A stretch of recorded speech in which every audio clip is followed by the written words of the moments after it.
All right, we are live. What's up, everybody? Welcome.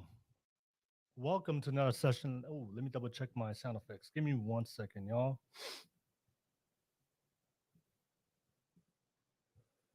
Okay. Welcome to another session of the Kava podcast. Tonight, you guys already know tonight is Thursday. It is the Masculinity podcast where we focus on male masculinity, self-improvement, and purpose. So tonight we won't have a panel. Usually I have a panel of men and we jump on here. You guys already know who watch the pod every single Thursday. Usually we have a panel of men and I invite some guys, some fellas to come and discuss a certain topic. But tonight everybody was busy, so I decided, you know what? Since I decided for tonight, I wanted to discuss my origin story.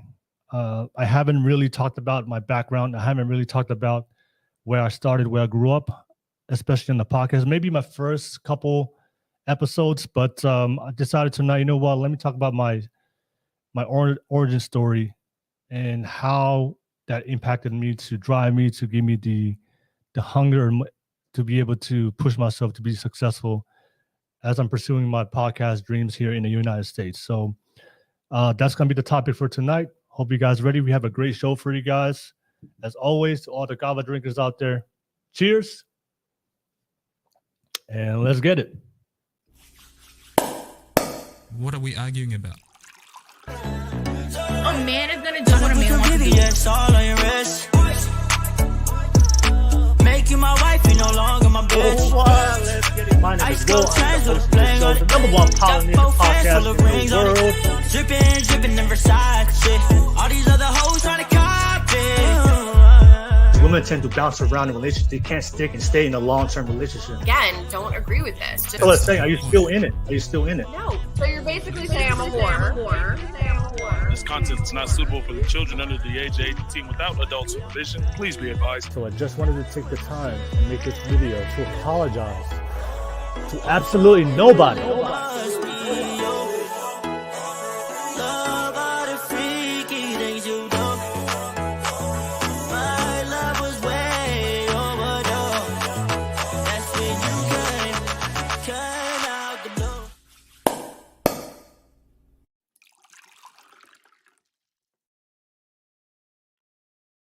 Okay, welcome back, y'all. Give me 1 second. I'm just posting the public link on the YouTube live chat. Give me 1 second, y'all. All right.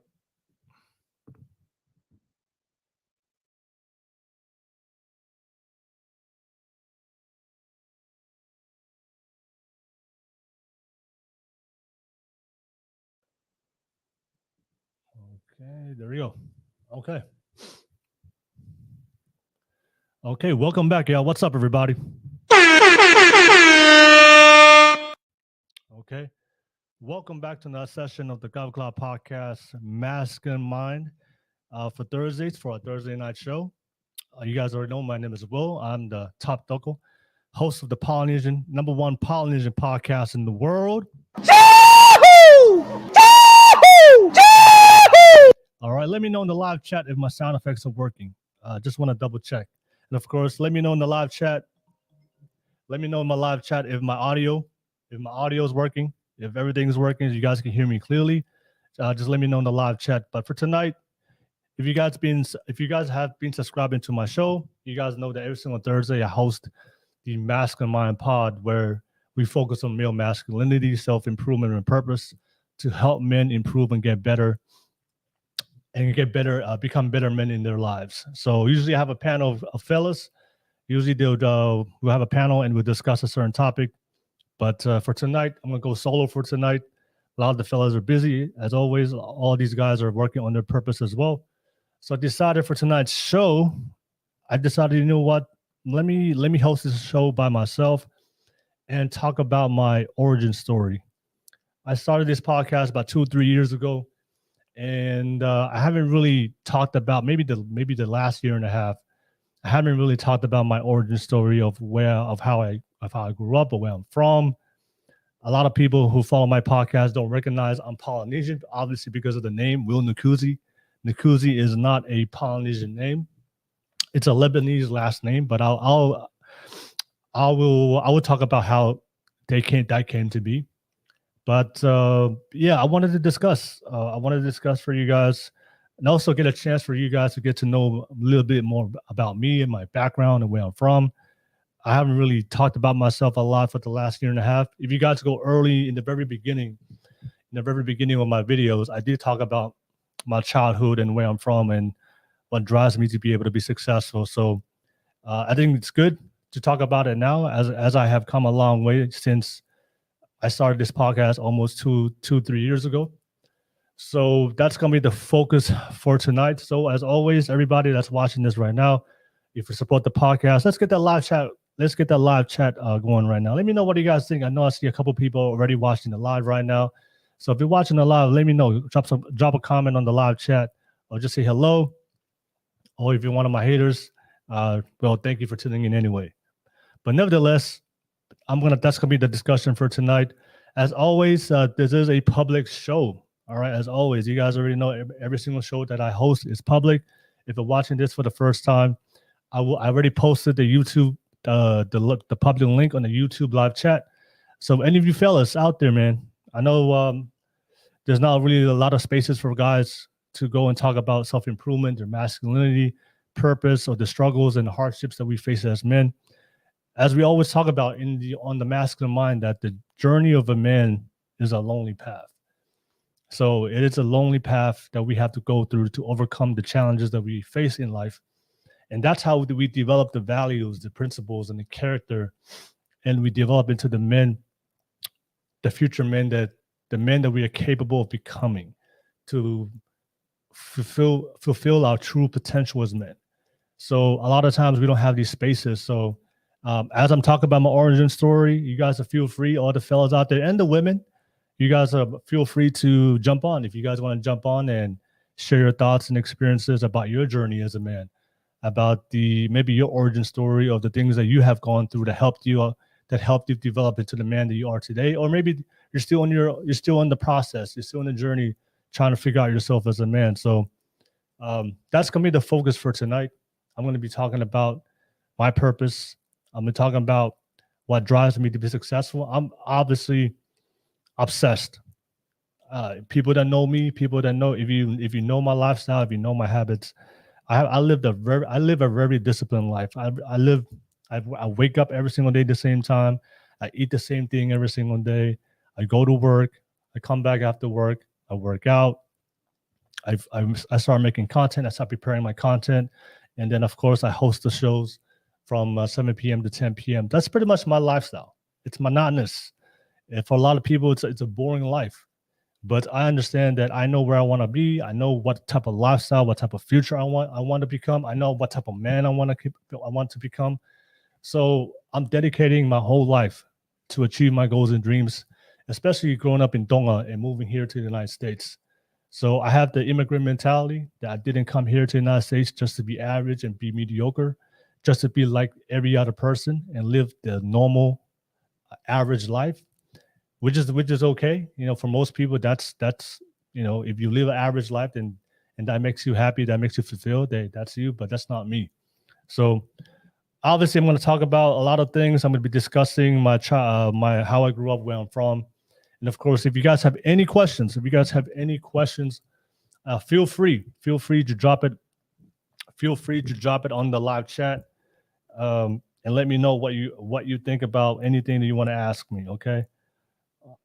And of course, don't forget if you want to support the channel, drop a super chat. If you have any questions or topics that you want me to discuss tonight for tonight's Masculine Mind podcast, let me know. Okay, let me know. But and of course, don't forget my locals. So I will post my locals account a little bit later, maybe at the end of the show. So a lot of you guys, if you guys have been following my podcast journey, if you truly want to support me, the best way to do it is not only like and subscribe to the channel, but also join my locals. On my locals community page, you guys have access to certain perks that only are given to my supporting members on my locals. And a lot of those perks is, one, you get exclusive content. There's some content on there I only post on my locals account, usually the uncensored and unfiltered content.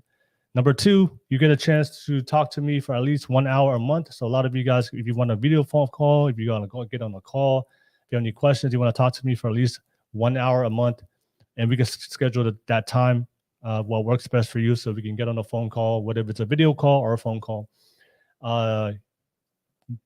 Supporting members of my locals account have access to that. Number three, you also get to become, you are able to join the panel for the Friday and Saturday shows where I have an in-studio podcast. So that's also one of the perks. And of course, you can also join my Discord where you have full access to me and we can text. Okay. So that's pretty much the main perks of being on my locals account. The purpose of my locals account is to build up my financial capital, so that way I can use it to invest back to the podcast, to get better equipment, give you guys better quality content and production, and of course to be able to invite big guests to come on the pod and host here in studio in San Francisco. So I have a lot of plans. I have a lot of things in mind for my podcast to improve. I'm constantly working to improve my podcast. I'm never satisfied. I'm always trying to figure out ways to give you guys the best quality content. That's how dedicated I am, and I want to become the best. So that's just how I am. That's just how I'm wired. So the best way you guys can support that is through the locals. Okay. But nevertheless, let's get right into it. Let's get right into tonight's topic. And of course, let's get the live chat. Let's get the live chat going. Let me know what you guys think. And of course, don't forget, if you have any questions, ask it through a super chat. And if you want to jump on as a public guest, click on that link on the YouTube live chat. Okay. But let's get right into it. My origin story. What drives me to be successful? This is usually a question I do hear from a lot of people who watch my content. Usually from the younger generation or the younger guys that watch my content. A lot of them will DM me on Instagram and they'll ask me about what drives me to be successful. Obviously, if you guys follow my content, you guys know that I receive specifically my panel, specifically the Polynesian community, especially with a lot of the topics that we discuss. I receive a lot of backlash. There's a lot of people out there that disagree or don't like my content. There's a lot of people out there that have hateful feelings about me personally or my content and my platform.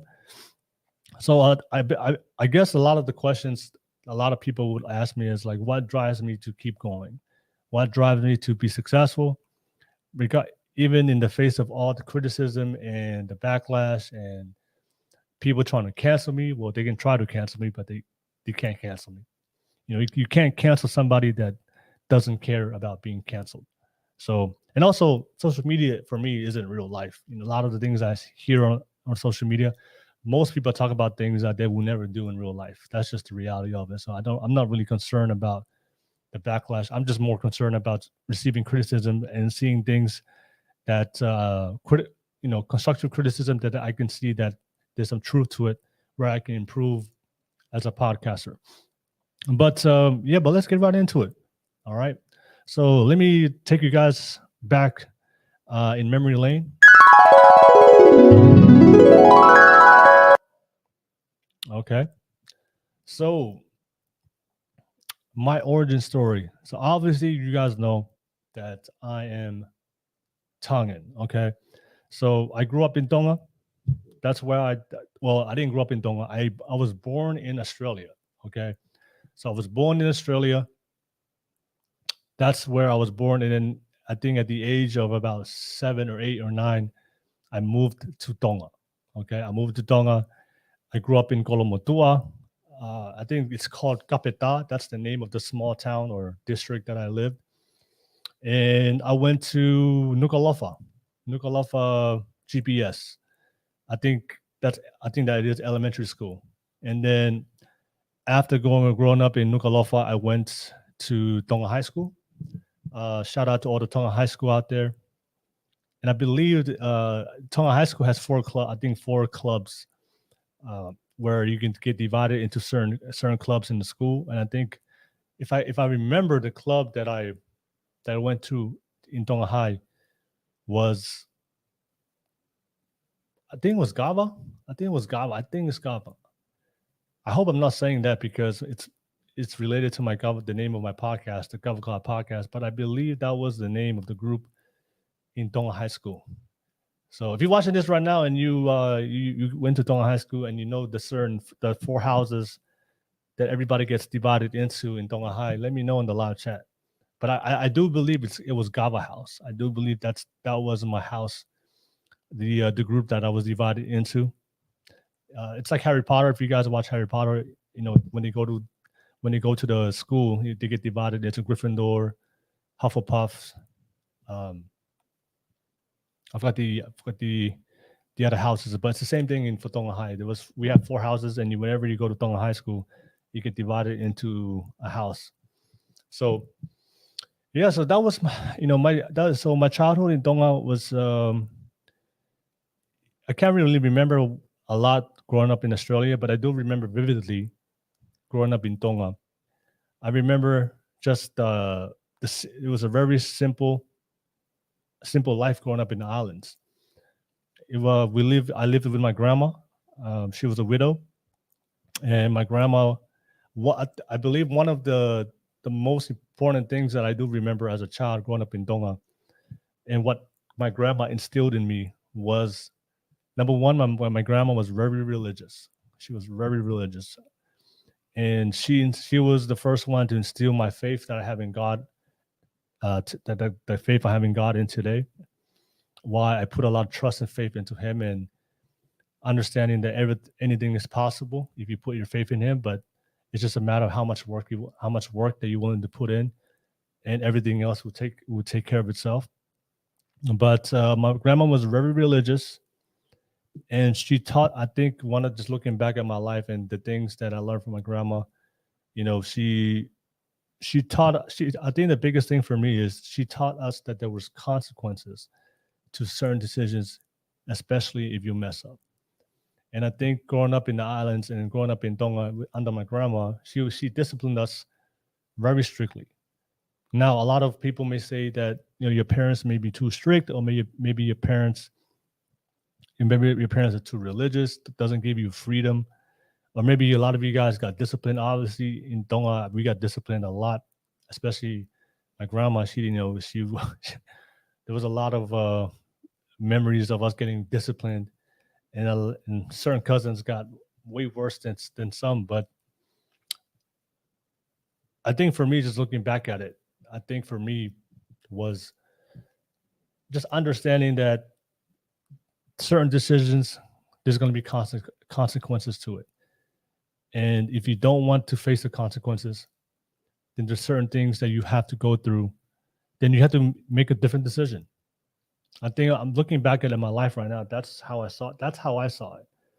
That if you make certain decisions, you get better results.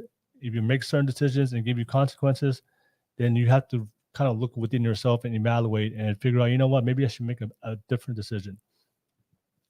I never wasn't the child that got upset or held ill feelings when you got disciplined. I know, talking to some of my family members or my cousins that got disciplined by my grandma, I know some of them have ill feelings towards it, or maybe caused them trauma as a child.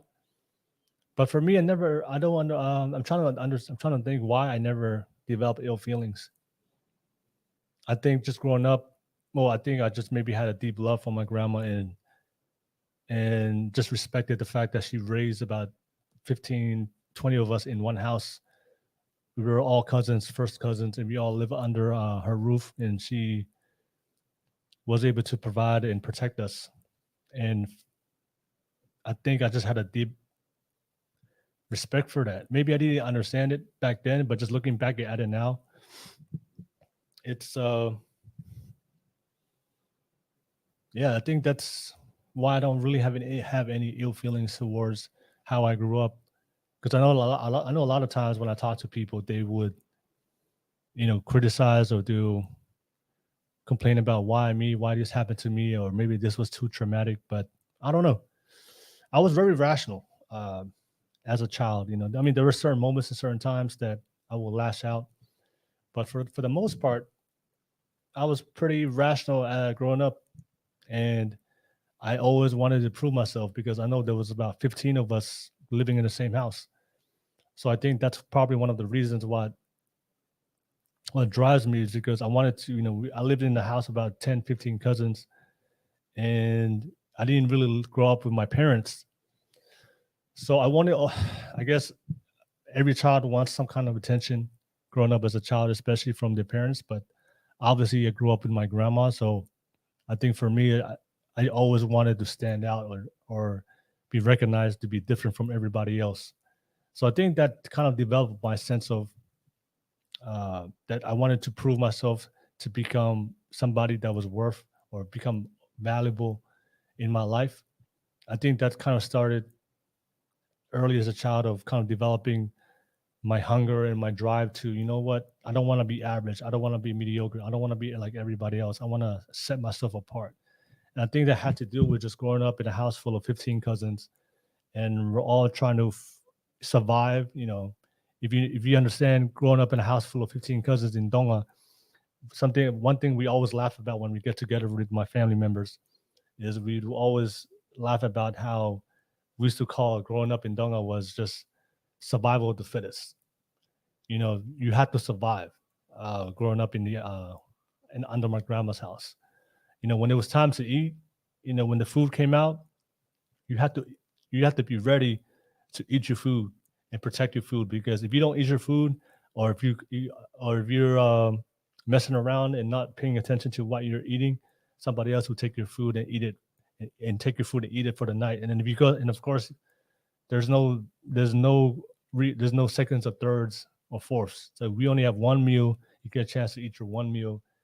And if you mess around, you're gonna get somebody else is gonna eat your meal for you, and then you're gonna go hungry for the rest of the night. So you had to survive in that household. You had to take care of yourself. We had to wash your own clothes. We had to do our chores. So I think at a very young age, I learned, the mentality that you can't wait for things to happen. You have to go out there and make things happen. And that's how I was raised in the islands, and that's how I was raised in growing up in Tonga, that you just had to go out there and make things happen. That there was you growing up in the islands in Tonga, you couldn't just sit around and do nothing, right? I know in the United States, we live here in the United States, where we live in such a comfortable society, and kids can literally just chill and bullshit all day and do nothing, and they'll still have food to eat. They'll still have a place to stay. They'll still have the internet. They can still go out with their friends and do absolutely nothing. But that's not how it worked. Growing up in Tonga, you had to do your chores. You had to contribute towards the cooking, the cleaning, the household duties that we had to fulfill in the projects that my grandma was trying to do and was trying to build in the house. So there was no just waiting around and doing nothing. And my work ethic that I have today, that of not waiting for things to happen. If I want to make something happen, I go out there and make it happen. I work for it, and I act on the decision. So that's something that I just realized today in Tonga. I guess a lot of kids today in the islands, the kids growing up here in America, they have the luxury of, you can literally just chill all day in your room here, the kids in the United States. But that's not how it was in growing up in Tonga. In Tonga, there was no chilling in your room if you didn't feel like going outside. Like, you had to go do your chores. If you don't do your chores, if you don't contribute towards the house and the family, you're not eating. All right, or you're gonna get your ass disciplined by my grandma. So that was just the rule of the household. It was survival of the fittest.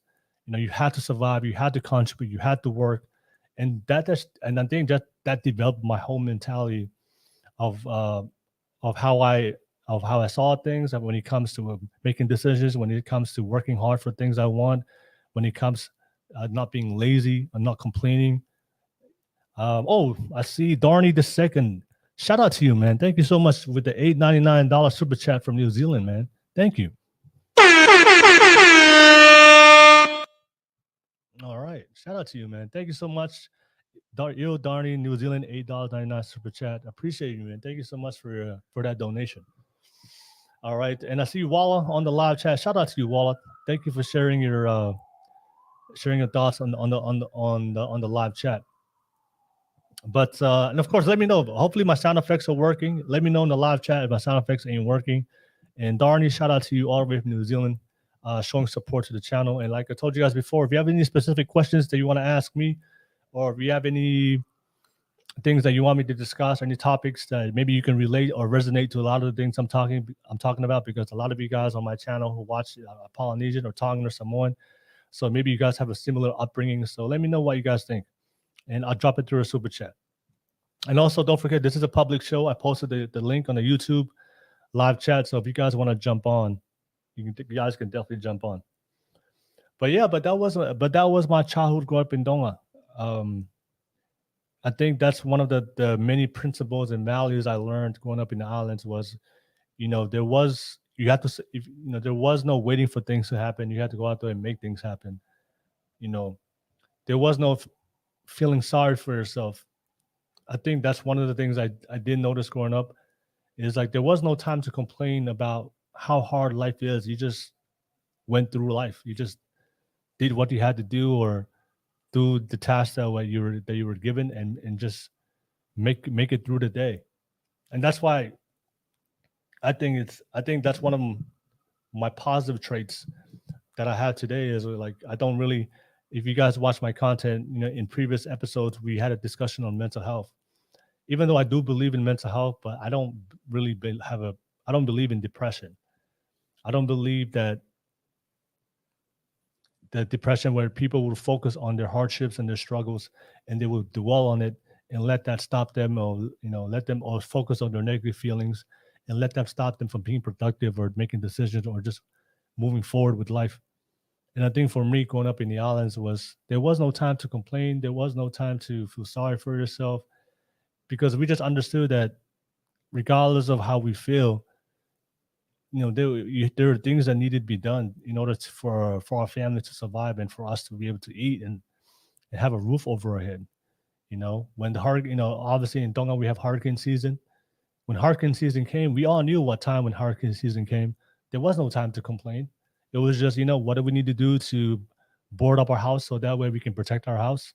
And when the hurricane comes, he comes. If not, then it passes.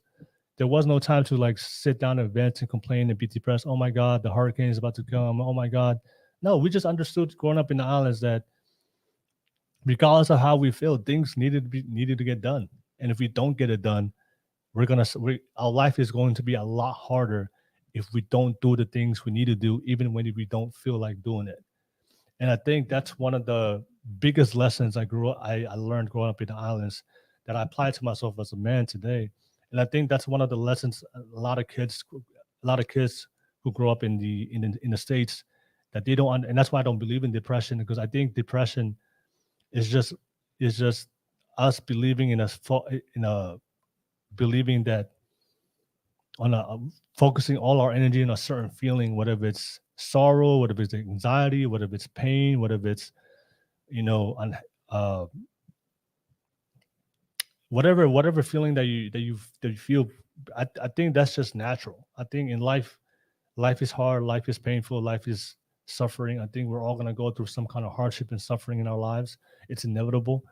And I think that's the difference between living in a Western world, in modern society, and living in a third world country.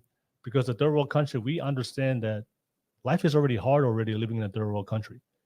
So we already understand that reality. And we also understand that just because life is hard doesn't mean we stop doing the things we need to do in order to survive, to eat, to make money, to progress, to form relationships, to grow up and accomplish things that you want to do.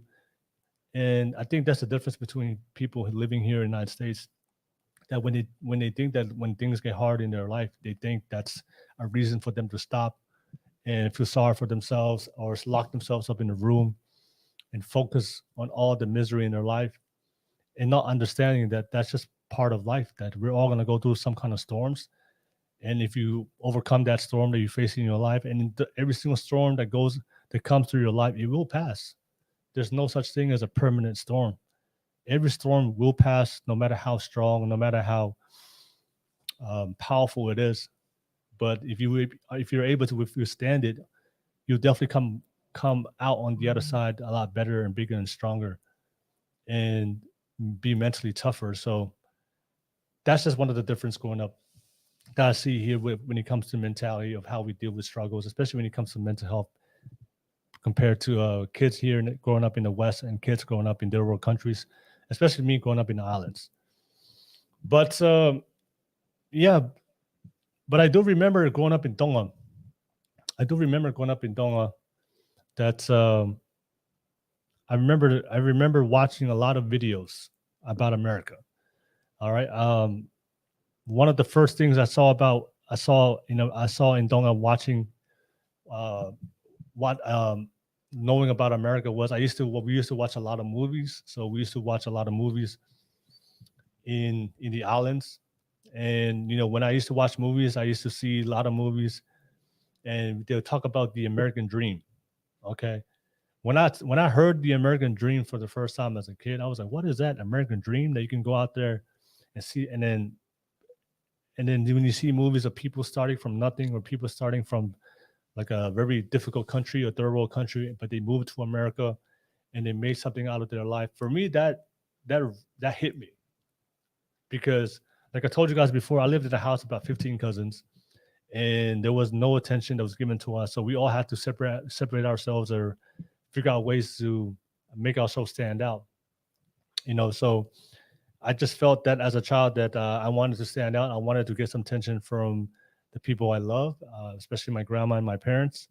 But it's hard to do that when you have 15 cousins living on the same house and we're all fighting with each other, playing with each other.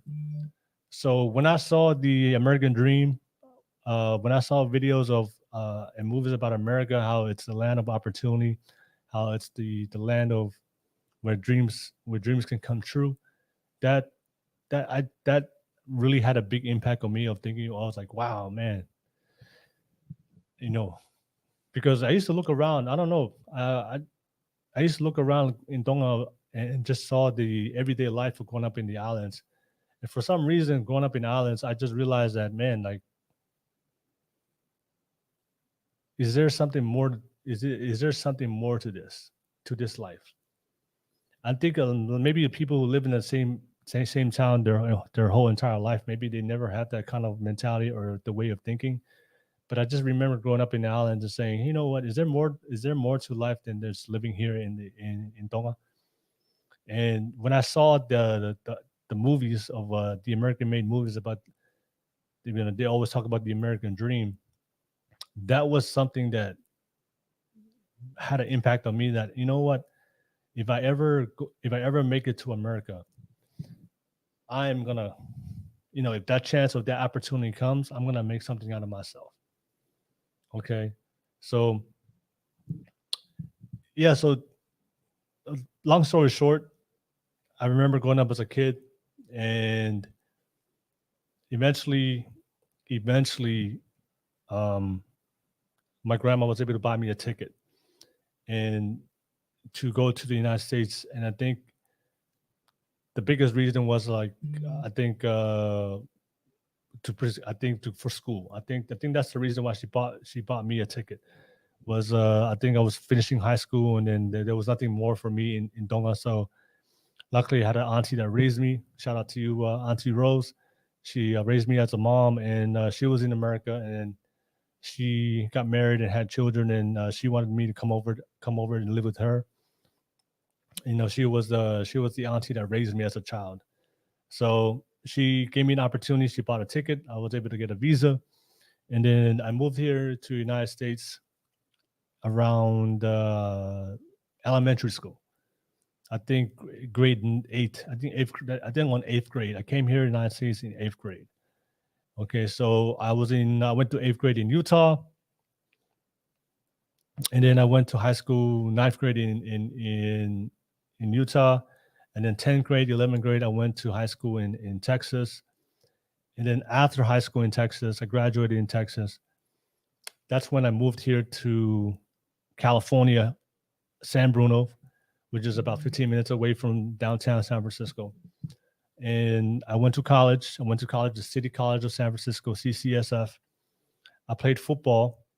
And like I told you guys before, when I came here to the United States, I told you guys, like, I had that mentality that I wanted to come here to make something about my life. Obviously, growing up in the islands, I saw the hardship in that lifestyle. And I realized for myself that I want something more. And then when I saw that through the movies of Hollywood, that there's in America, there's something, there is more in America. There is abundance of opportunities and resources and money, and you're able to build whatever lifestyle you have. So when I came here to America, obviously the first thing I wanted to do, and what everybody was talking about after high school, was going to college. So I wanted to go to college, but obviously my family didn't have the money and the funds to be able to put me on college. And I remember asking a question. I was like, you know what?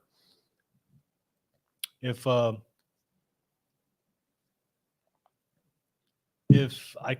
family can't afford for me to go to college, then how can I? Is there another path? Is there an alternative for me to be able to secure them the financial resources for me to be able to go to college? And I remember they told us was football. They said that you could get a football scholarship, and luckily I played a little bit of football in high school.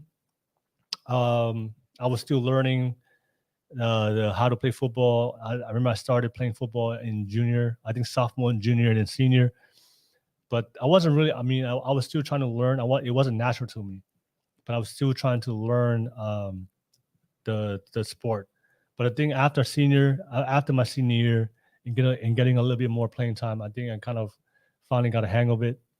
And then when I came here to the Bay Area and I attended a City College of San Francisco, and they had a football team, I decided that, you know what, I think this is the opportunity for me to be able to get a college degree and make something out of my life. Like I told you guys before, I've always had the mentality, I'm not gonna wait for things to happen. It's either, if you can't wait for it, you gotta go out there and do it. So when somebody told me that it's possible for me to get a scholarship and go to a 4-year college through playing football, I dedicated my life, a big portion of my life, especially after high school. So I ended up going to City College of San Francisco and being part of the football team, the Rams. And I ended up playing. I played defensive end. That was the position I played. Luckily for me, I have the physical attributes to be able to play football and be a defensive end. In college, I was about 6'3", in City College, San Francisco, 6'3", about 250, 260. So I had the size and I had the height, and it was just a matter of just learning the skills and learning how to learning the position, understanding the position. So I actually did pretty well. I did pretty well in City College, San Francisco, where I was able to get a full scholarship to go play football for Hampton University in Virginia, which is a HB historical black college, HBCU. Okay, so I came from Tonga, came to America,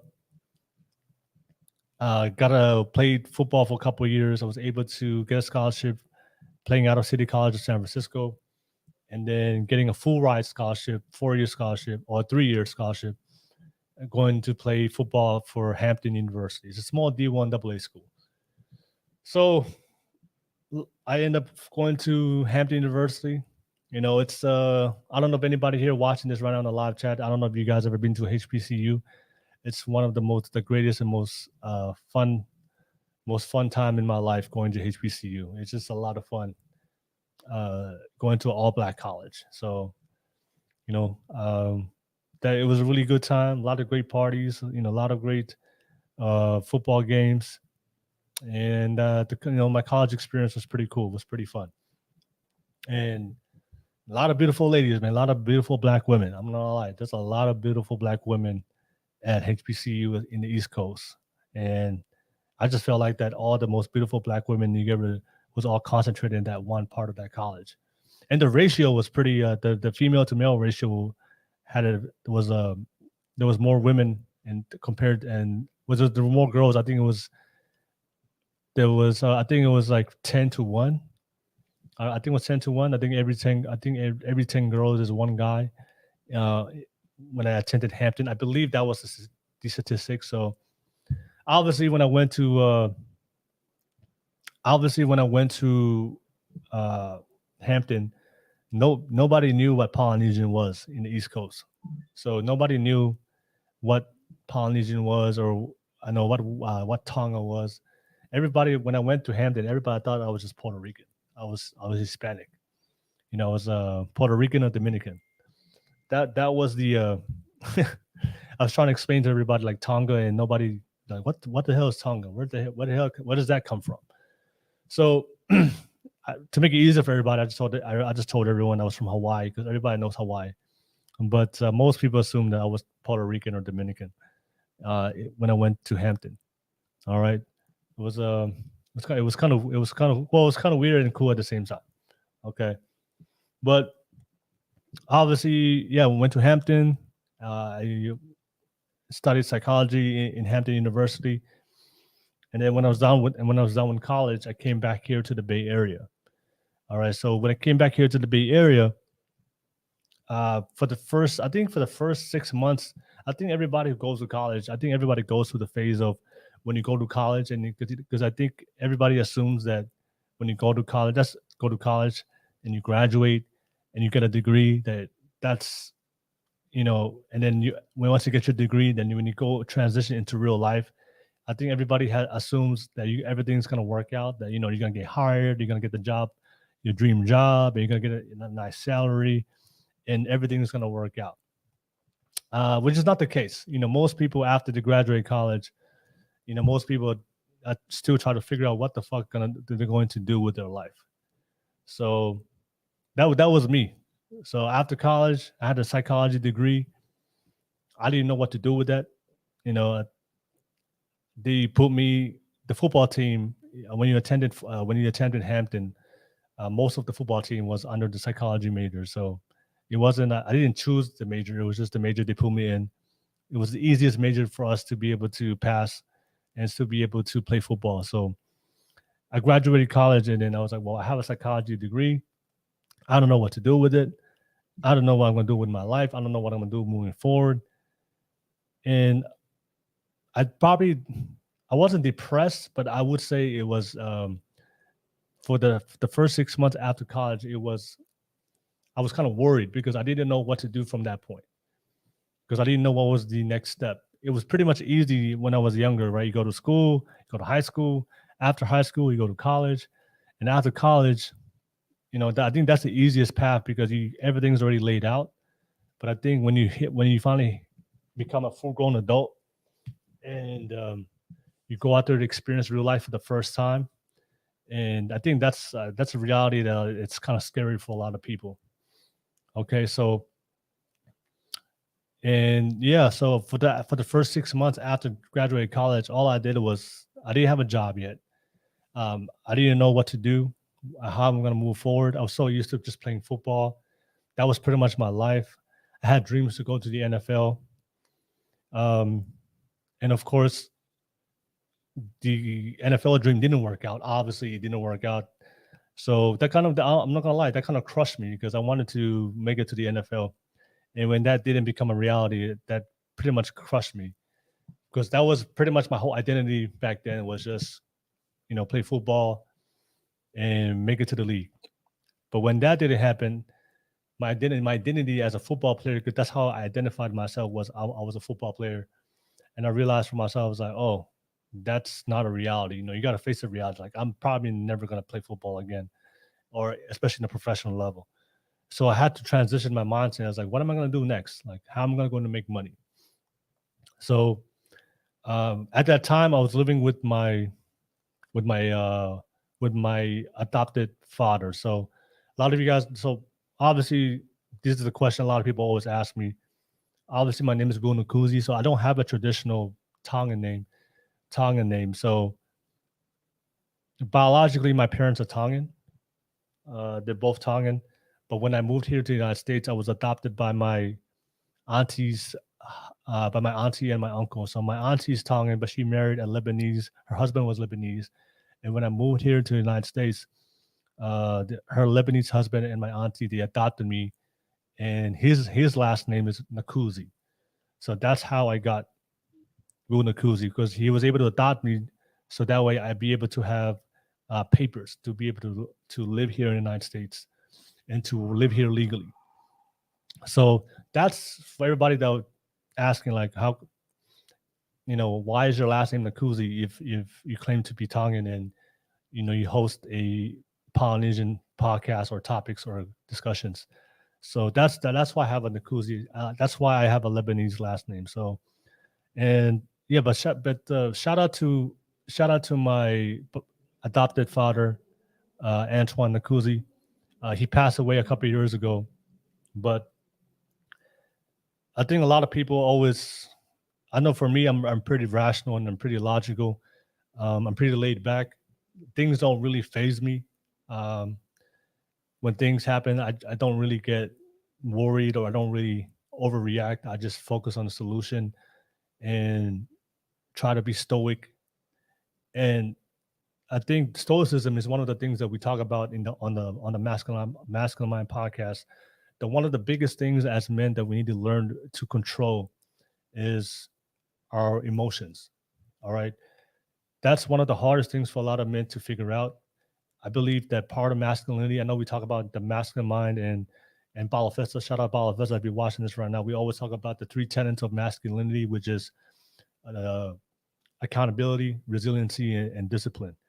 So one of the most important things as a man, I believe, especially if you're a man that you want to become the leader of your household. I think if you want to become a strong father figure and husband and become that rock and become that foundation for your family, one of the biggest things that you need to learn is stoicism, and the ability to be able to control your emotions and not let your emotions dictate your decisions, but you let your decisions dictate what you're going to do in your circumstances. That's really, really hard for a lot of guys. But that's why I have a big, deep respect and love for my adopted father, Antoine Nacouzi. He was full Lebanese. He was the best example that I grew up seeing what stoicism in its purest form was from my adopted father. Because when we lived here in the Bay Area, we all lived under his house, and the whole family was living under his house. And man, God bless his heart, man. I seen that man wake up every single day and go to work with no complaints, and just to be able to fulfill his duty to provide and protect for the family. For a lot of people, especially people who who are in interracial marriages and they marry into the Tongan family, a lot of people if they don't understand the culture, they're not used to, like, when families move in and a lot more people come live in their house. I think a lot of people can't handle it. So that's why I understand why a lot of people don't like it. Like when you marry into your husband or into your wife, and then all of a sudden you see all the in-laws or the cousins or the family members of the person you're married to, they all live under your house, and then you are the one paying for everybody, for the rent, for the electricity, for the water, and for the food, and you're feeding everybody. A lot of people can't handle that responsibility. They only want to take care of their own immediate family. They don't want to take care of anybody else. But I saw my adopted father, the Antoine Nacouzi. He welcomed all of us, all the cousins and the family members living under his house. He welcomed all of us. He welcomed me like a son. He saw me as a son, even though I was his nephew. But his only major rule in the house was that we had to pray, that we had to go to church with him every single Sunday. That was his only rule. But he could care less about what we did, or what we did as guys outside of what we did in our personal life. but that's the only thing he cared about was that we had a great relationship and we dedicated our life to God. And he was Catholic too. So but that's one of the biggest examples of me seeing a father figure waking up every single day, taking care of family members, not only with his immediate family, with his sons and daughters, but his extended family from his wife's side. And he would feed all of us, and he would pay for all of us, and there was no complaints. He didn't care. He wanted to do it. I saw him wake up every single day, rain, shine. I seen him wake up even when he was sick. And when he was sick and he had injuries, maybe he hurt his knee, or he hurt there was something that was hurting within his body, but he got up and he pushed himself to go to work.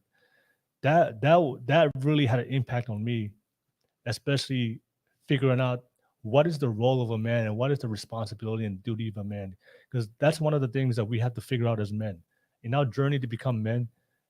We have to figure. That's one of the things we have to figure out. Like, what is my role as a man? What is my duty? And what is my responsibility to the people I love, to the world?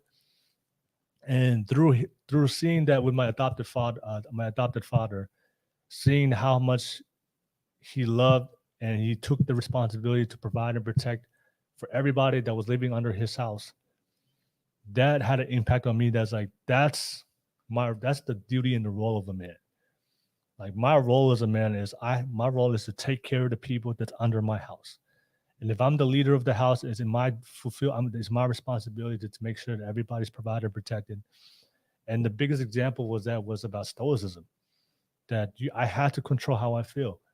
That part of the responsibility as a man, especially if you want to become a strong leader, especially if you want to take that responsibility of being a provider, protector, one of the most hardest lessons that you have to learn as a man is doing the things that you need to do, even when you don't feel like doing it. That is hard for a lot of guys, to push themselves to do things when they don't feel like doing, but they have to do it for the sake of making sure that they take care of their wife, their children, and their family. So that's where I got that. That was the very first example of seeing me learning about stoicism, and that had an impact on me. To that, no matter, I don't really pay attention to how much I feel, no matter how much what I feel or what I go through. I don't really put a lot of focus on my energy, how I feel, because I understand my feelings comes and go. What I always focus on is, if I'm feeling a certain way, I understand that there's something going on. There's something that's causing me to feel this way. So I'm more focused on, okay, what do I need to do to make sure to move forward? So that was my biggest example of learning about stoicism. That was my biggest example of learning about my duties and responsibilities as a man. Seeing that firsthand with my adopted father, Antoine Nacouzi, which is my uncle, okay, who adopted me so that way I can be able to live here in the United States. So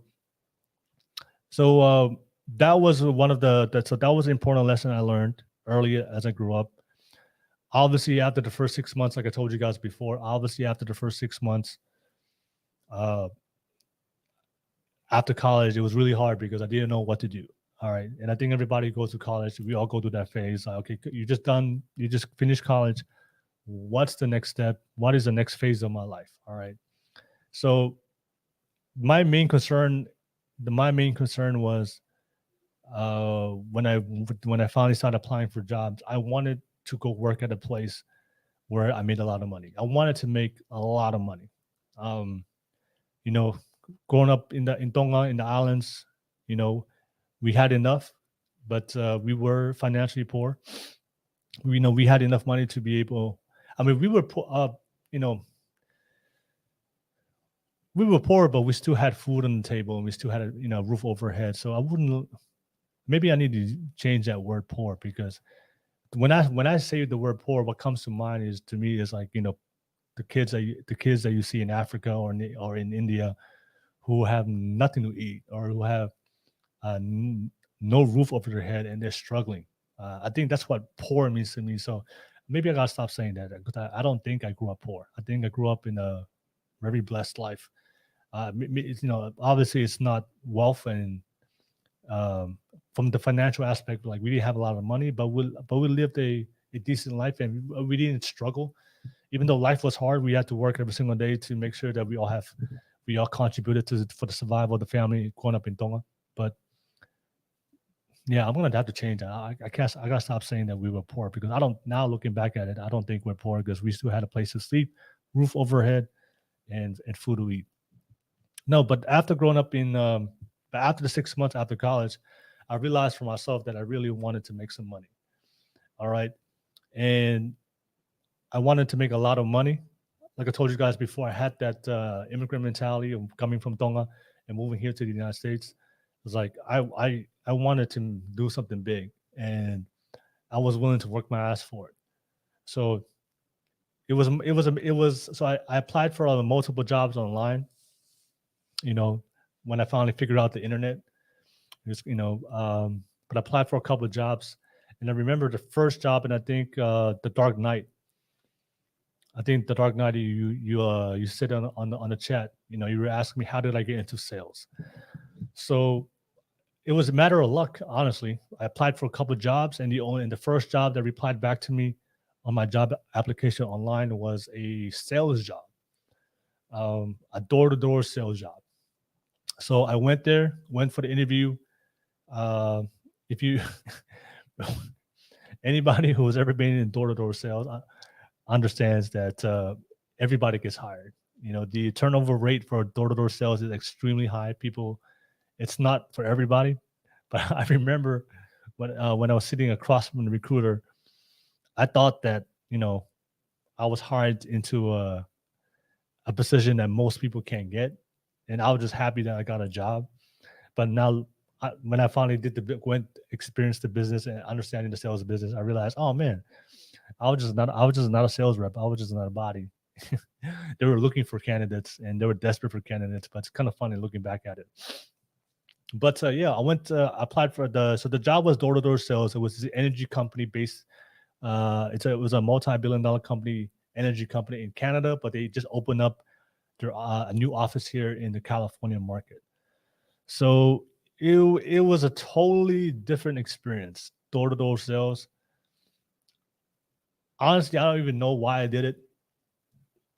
I've explained it before. I know a lot of people see me on social media. I have a social media presence, and obviously a lot of people think I have a very outgoing personality, and I think a lot of people think that I'm an extrovert. That I like to talk. I like to talk in front of people. I like to talk in front of an audience. It's actually the opposite. I'm an introvert by nature. Like, I don't like speaking in front of people. I don't like speaking in public. I like to keep to myself. I could barely talk in front of somebody. When I went to college, I just stayed to myself. I was really quiet. I did what I had to do, and then I didn't really say anything out loud. I was more the guy in the back. But what forced me to come out that shell was the door-to-door sales job. Because the door-to-door sales job, like, you literally had to go door to door, and talk to hundreds and thousands of people every single week in order to make money, in order to make sales. And I think one of the biggest things that I loved about the door-to-door sales job, and kind of developing a certain hustler mentality and mindset, was when I applied for the door-to-door sales job, it was 100% commission. 100% commission. So if people don't know what 100% commission means, it means your paycheck that you make every single week is 100% dependent on how many sales you make. So there was no base salary, there was no hourly pay. If you don't make sales, you don't eat. That was the culture, and that's how we got paid in this door-to-door sales job. So if you don't work hard, you don't make sales, you don't improve, you don't progress to become a better salesperson, then you're not going to make money. But if you work hard, if you improve your skills, and you go out there and make as many sales as you can make as much money as you can. Even though even though the door-to-door sales job was outside my comfort zone, I think for most people, when they go towards a door-to-door sales job for the first time, especially if you're an introvert, I think most people get get overwhelmed, right? You have to if you like to keep to yourself and you don't like talking in front of people, and all of a sudden they throw you into a neighborhood, and now you have to talk to thousands and hundreds of people every single day. That could be overwhelming for a lot of people. I think the only thing that kept me in that job and kept me trying and kept me to keep going in that job was the fact that I can make as much money as I can.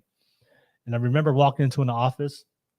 They had paychecks on the wall. They had people making $1,000 a week, $2,000 a week, $3,000, $4,000, $5,000 a week. And I asked them the question, wait, was like, how are these, and when I met the people making this type of money in this door-to-door sales job, it was just regular people. I remember there was the top salesman at that office at that time of the place where I was working at was this 4'10" Filipino woman. It was this small little Filipino lady, and she was a top salesman. She was making about $2,000-$3,000 a week, and she had an accent. Her command of the English language wasn't wasn't really fluent, but I was like, wait, she's the top salesman in this office. She could, she's not the best English speaker, but she just had a tenacity towards going out there and talking to people and hustling and knocking as many doors as she can and just making money. So that's what allowed me to overcome a lot of my biggest early failures in the job. I remember my knocking on my first door and just blanking out. The customer came out, and I just looked at the customer, and I literally froze and I did not know what to say. And the customer just closed the door, slammed the door in my face. That was a harsh reality. All right. Getting rejected. But I realized I told myself I wanted to make $1,000 a week. Like I wanted to make as much money as I can. So for the first 2 weeks, it was rough. Like I was barely making sales, but like I told you guys before, it's just my foundation, the foundation of Corporate Islands. I had the hustle mentality. I was like, you know what? I wanted to be successful. I wanted to make money. There's no, even though I felt I didn't feel good, and when I went back home and when I didn't make a lot of sales, but luckily, the lessons I grew up of like not really focusing on my emotions. You know what? I had a bad day of sales today. I probably sucked today. I did terrible, but at the end of the day, it doesn't matter how I feel. What the question I need to ask myself is, what do I need to do to move forward? What now? Do I complain and give up and go try to find another job? Or maybe, focus on the things that you need to improve on and just make sure that you do better the next day, and then talk to other people in the office that are doing really well in sales and try to pick up certain skills and certain things that they're doing that works for them and kind of apply it for myself. So I think a lot of times when we go through challenges, especially for a lot of men, a lot of times we give up easily on certain things. I think that's one of the biggest things I hear from a lot of guys, especially the younger generation. They're always bouncing around job to job because I hear that a lot from the younger generation. I want to make money. I want to make a lot of money, but they never stick to a job for more than 6 months. They go to a job and then see they don't like it. They don't like the people. Maybe they're struggling to try another job. I think for a lot of men out there, if you're watching this right now, you have to understand that if you want to make, you can make money anywhere. Honestly, you can make money anywhere. You can make a lot of money anywhere, but you can't. But if you really want to make a good money, great money, you have to stay to one thing and work on that and improve and become the best at it. So I told myself, you know what? I told myself it is possible for me to make as much money as the people that are currently making large amounts of money on this office. I just looked at it rationally. I was like, I could quit, even though I don't like knocking doors, even though that this is maybe outside my comfort zone as far as my personality as a guy. But that's how I felt. But at the end of the day, it was what was the rational decision? I wanted to make money. I wanted to make a lot of money. And do I quit now and try something else all brand new? Or let me just stick through this, take it step by step, take it day by day, learn as much as I can, and try to make at least my first $1,000 paycheck. So my first 2 weeks was pretty difficult. By third week, I remember we went on a push week. On a push week, I don't know if you guys don't know what that is, but on a push week is when we go, is a sales trip where the sales team will go to a different city and we live out there for a week. And we just wake up early in the morning and we knock doors all day to make as many sales as we can. And we don't come back to the hotel until late at night. That's called a push week. Like we literally push ourselves all day, knocking for almost 15 hours to make as many sales as we can. So when I went on my first push week, and my first push week, just putting my head down and knocking 15 hours a day and talk to as many people as I can, even though I knew I wasn't the best salesperson. I knew I wasn't the best communicator. I didn't have the best pitch or presentation, but I've always learned in my life, just growing up in Tonga, that when you work hard, good things tend to happen when you work hard. That the work ethic that was instilled in me growing up in the islands and not waiting around and just go out there making things happen, that allowed me to just, I told myself, you know what, and this is my third week in this sales job. I know I'm still struggling a lot of things, but you know what, the best thing I could do right now, just from a rational standpoint, was let me just knock. I have 15 hours to knock doors. I'm gonna knock from the beginning to the end, 15 hours straight. I'm not gonna take no breaks. I'm not gonna eat lunch. I'm just gonna knock as many doors as I can, talk to as many people as I can, and close as many sales as I can, and see if that works. And just focus on what I can control. I can't control how people are gonna react, but I can control how many doors I knock. I can't control how many people I talk to, and I can't control just giving them my best effort every single day. And on my third week in sales, I wrote 70 sales. I wrote 70 sales my third week. And then when I got paid out on those 70 sales, that's when I made my first $2,000 a week in 1 week. So that literally blew my mind. That literally changed my life as far as my mentality of what's possible, as far as mentality that how much money I'm able to earn and make. Because I literally just went from graduating from college, no bank account, I had no money, and I had nothing in my name. I had no money in my bank account.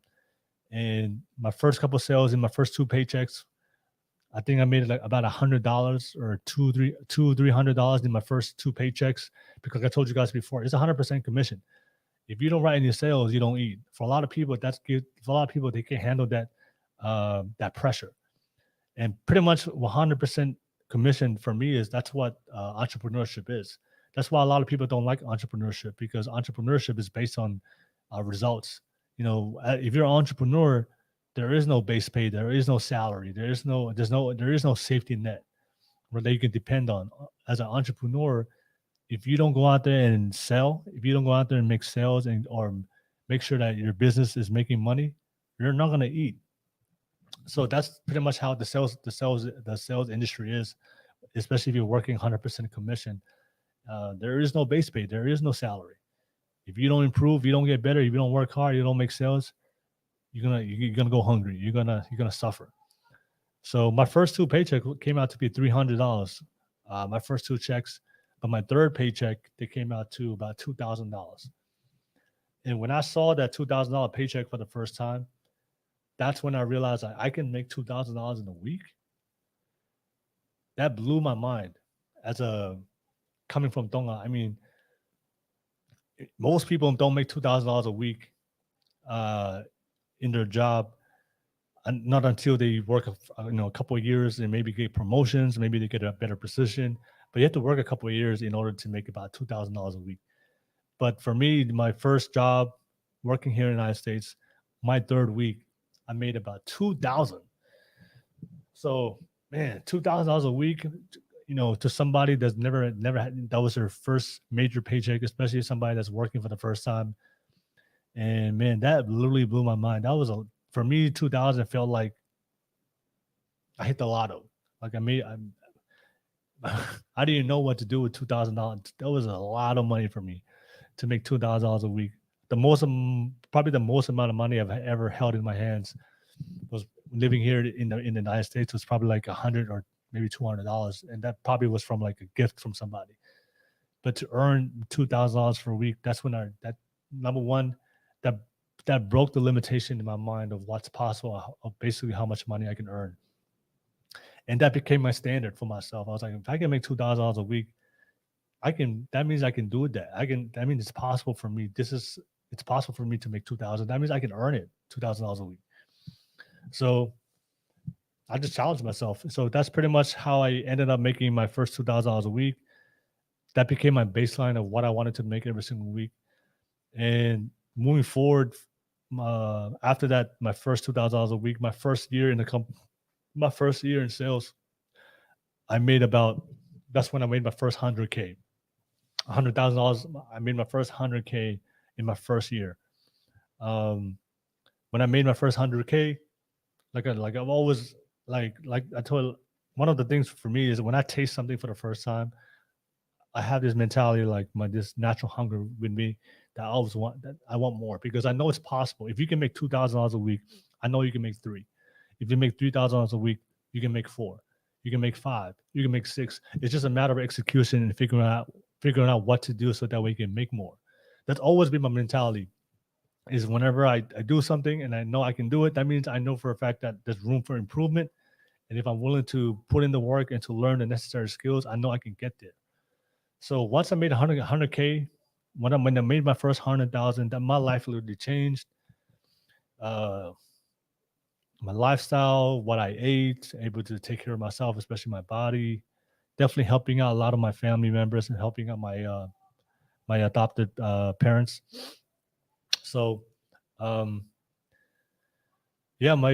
my first year making 100K, I made my second year, I made 200K, and then my third year, the end of my second year, I got promoted to regional manager in the company, and I won a lot of the awards in my company. And pretty much, I won the award for the best salesperson.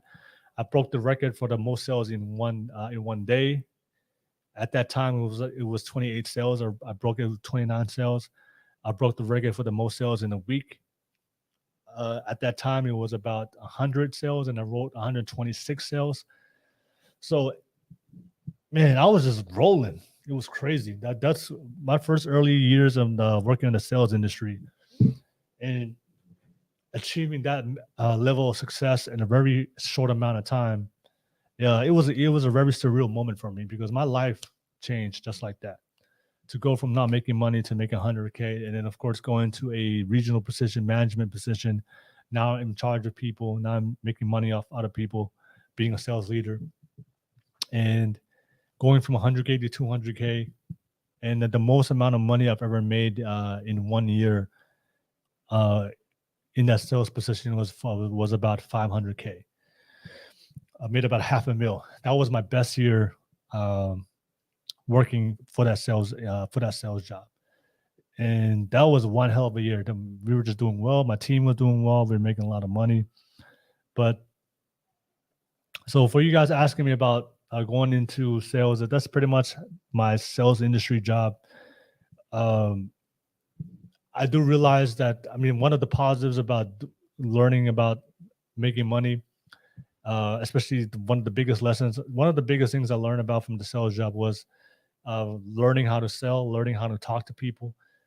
That's one of the best skills that I apply today, especially with my podcast, especially when it comes to networking, especially when it comes to recruiting people to be part of my podcast, be part of my panel. I think that's something that I do really well today. That's one of the skills I do really well today that I learned from the sales, because sales is a people business. That's one thing they always say working for sales. It's not about sales, it's about people. If you can understand people, if you can know how to communicate to people, and if you know how to sell yourself to people, then you're gonna make as much money as you can. It doesn't matter about the product. It doesn't matter about your skills.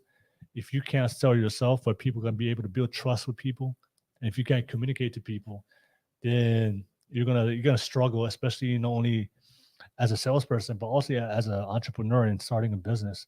You have to learn, like that's one of the things you always listen to a lot of the podcasts, of the business podcasts. they always talk about entrepreneurship. If you want to start a business, you have to learn how to sell. If you don't know how to sell as an entrepreneur, as a business person, you're out of luck. You're probably the probability of your business failing is gonna fail because you have to sell yourself. You have to sell your business to potential clients, to customers, to buy your product. So one of the biggest. So I'm very grateful that I learned some of those skills about selling, communicating, knowing how to talk to people, understanding, reading body language. I think also it's the psychology degree of what I learned in college. Definitely had a help of understanding human behavior, mindset, body language, tonality, how people process information. So those are the things that kind of did help from college, but most of the things that you learn on the field and talking to large amount of people, it's just a matter of repetition. And when you talk to thousands and thousands of people in a given year, you understand like certain things or certain ways or certain phrases or certain tones of how you speak. You learn how to adjust it to make sure that you can be able to communicate effectively to people. So I'm so glad about sales. Also, one of the things about the sales job that I loved that had a big impact was failure, understanding and how you respond to failure. I think that's one of the biggest things a lot of guys, especially people going in their journey towards success, is their relationship with failure. I believe a lot of people struggle with failing. People have a lot of problem with failing. They're afraid of failing. They're embarrassed by failing. You know, they fail the first time, and the second time, and third time. For a lot of people, they don't know how to handle failure. But if you talk to people who are very successful, they always say the same thing, that failure is not the opposite of success. It's part of it. Part of success is part of life. We're all going to fail. We're all going to make mistakes. We're all going to get embarrassed. It's going to happen. It's inevitable because we're human beings. We're going to make certain mistakes in certain things. But that doesn't mean your life is over, right? And that doesn't mean that you have to quit. It doesn't mean you give up. And I think for sales, anybody who's done sales understand that failure is just another day at the office. Because when you go through sales, when you go knocking doors every single day, people slam doors in your face. People reject you every single day. You're gonna lose sales. You almost have a sale in your hand, but then last minute it doesn't follow through and you lose it. So you face failure and rejection all day, every single day. So for today, I think for me, what allowed me to that's one of the key lessons and principles I apply to myself today, especially through my podcast. Dealing with a lot of negativity, backlash, and a lot of the hate I receive from a lot of people, and a lot of people telling me I can't do it. I won't be successful. I won't be able to build my podcast sucks, or my content is garbage. For me, that doesn't faze me because I understand that maybe there's some truth to certain things and things I need to improve my content, but so I can work on those things. Right. That's one thing I like about social media. Is people are going to be very critical because people are going to be honest.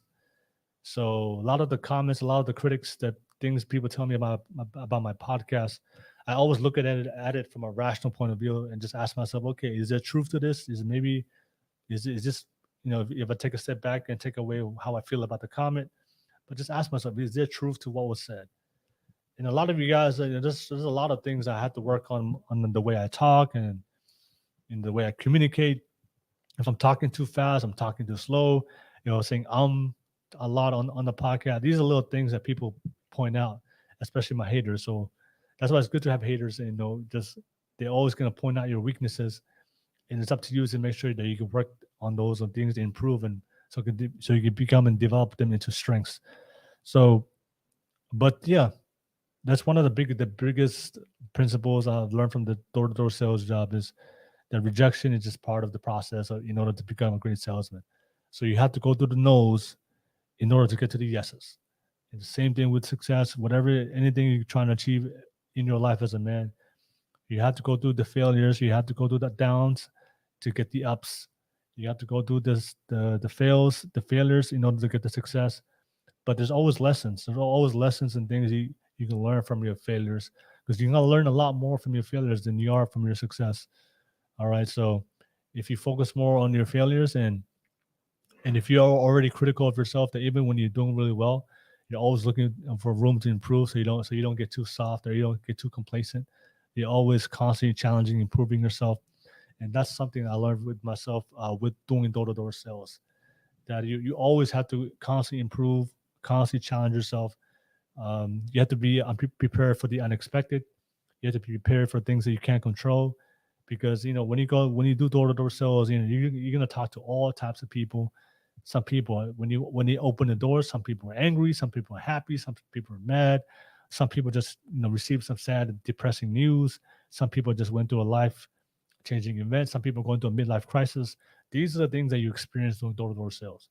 It's like you face a lot of shit on the door-to-door sales, a lot of things in door-to-door sales, and you face not only the good in people, but you've also faced the worst in people. But it's just a matter of how you respond to that and how you deal with every situation. So it's one of the things that I've taken away from sales. Is the biggest thing for me was in my sales journey for 7 years was understanding that it's possible for me to become a multimillionaire. That's ultimately my goal. I want to be able to build financial wealth. I want to be able to live a life on my own terms. I want to be able to make sure to secure my financial legacy of my family and my kids and my great grandkids and my great great great grandkids, to make sure that they don't have to worry about money. They don't have to worry about their financial security. So, because once I made $500,000 a year, and I knew for me it was possible for me to make about 600, 7, 8, 9 million a year. So that's pretty much my mindset at that time. And of course, I got into management, learning how to talk to people, manage people, lead people. That's always a useful skill, understanding how to build teams and managing teams. So pretty much that was my first couple of years going to college. And then, of course, my first 7 years after college. So when I got out of college, I was about 21 or 22. Oops. And then after college, I worked for the sales industry for about 7 years. 7 years. So, man, I'm just looking at the time right now. It's already an hour and 22 minutes. Whew. I didn't know talking about my life is gonna feel this time. It's gonna take this long. It's crazy. But as always, shout out to everybody that's watching this right now on the channel. Shout out to you guys. Hopefully you guys can hear my sound effects. Let me know if you get on the live chat if you guys can hear my sound effects. All right, just give you guys a shout out. And don't forget to like and subscribe. And let's get the live chat popping. I think the last comment we received was about 8:04. That was about 25 minutes ago. And that was from 4240. So let's get that live chat popping. I know I see the viewership. I see there's a couple people watching this right now. So don't be ninja watchers.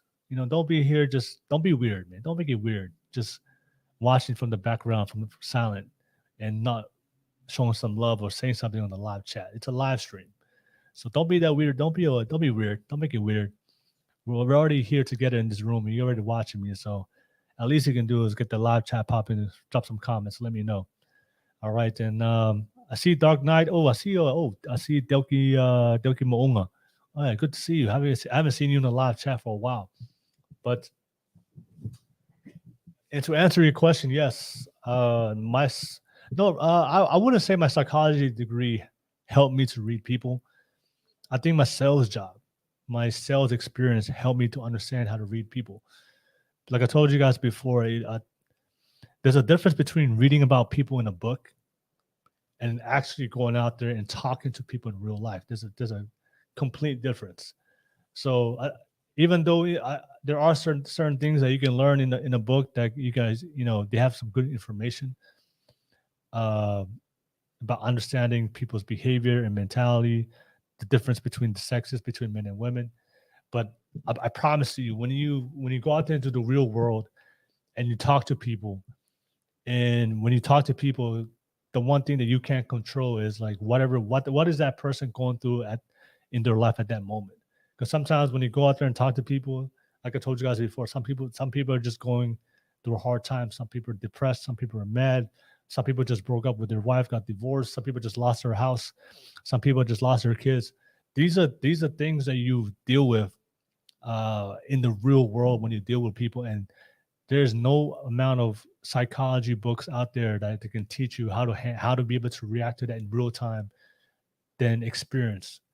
So yeah, to answer your question, not really. The psychology degree didn't really do anything for me except just stimulate my mind, and just having some more knowledge about people that I could just think about it and understand. But most of the experience just came from my sales experience and just trial and error, understanding, oh, when people feel this way, this is how you talk to them. Oh, when people are in this way or in this mindset or in this situation, this is how you do.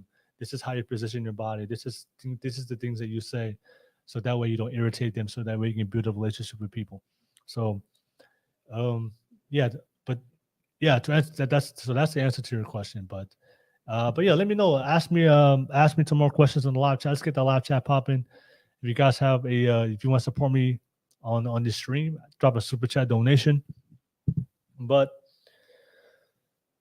after my sales job, after playing after 7 years in the sales industry, I realized for myself as a man that I think everybody goes through it in their face, in their I think the late 20s or maybe early 30s. You start to think about life. You start to think about like your future. You start to think about, okay, what is my legacy here? What is my purpose here? What do I want to do for the rest of my life? Like, what kind of life do I want to live, or what do I want to leave behind? So the one thing I realized, maybe the last couple of years of working in the sales industry, even though I was making a lot of money, and to be fair, I made a lot of mistakes. My first couple of years making money, partying, gambling, hitting the club every single night, every single weekend, just, wasting my money on certain things, blowing my money on certain things that I shouldn't be spending, because, you wild out. If you never came from money and all of a sudden you start making money, and of course you're in your early 20s, a lot of times you don't have the discipline, you don't have financial discipline, and you just go out there and just spend your money and waste your money. So that's why I don't, people will always criticize why a lot of NFL players end up being broke, while most athletes end up being broke, because for the most part, when you make a lot of money at a very young age, and you don't really develop the discipline in order to be able to save and invest your money until later. You have to learn to do the hard way.